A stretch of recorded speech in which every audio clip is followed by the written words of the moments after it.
Sinasabi ko na nga ba, nandyan ka. Ang sa inyo naman palang kakwentuhan, nawala tuloy ang pagod ko. Lalo na ikaw, Fairina.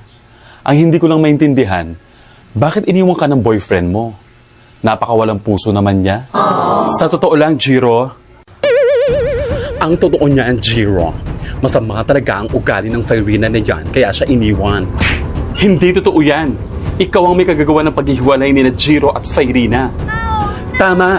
At gumamit ka pa ng gayuma para makuha mo siya. Teka.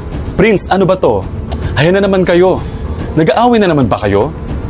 Prince, ano ba talaga ang totoo? Kahit ako nalilito na. Jiro, sinisira lang nila ako sa'yo para maagaw ka sa akin ng Fairina na yan.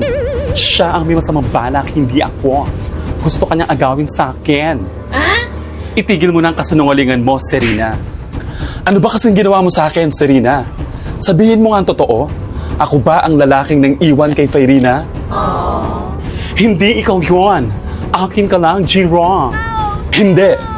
Kung hindi ka magsasabi sa akin ng totoo, mabuti pang maghiwalay na muna tayo.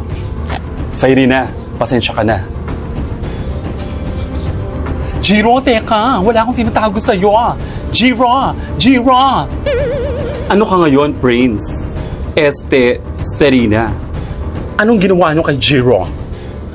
Talagang kinakalaban mo ko, Irina.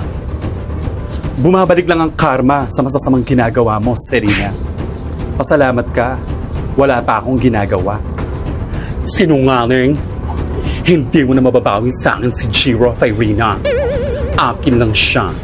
Akin lang siya. Bruh. Mga kadiga, painit na ng painit ang eksena sa pagitan ni na Irina at Prince, Serena.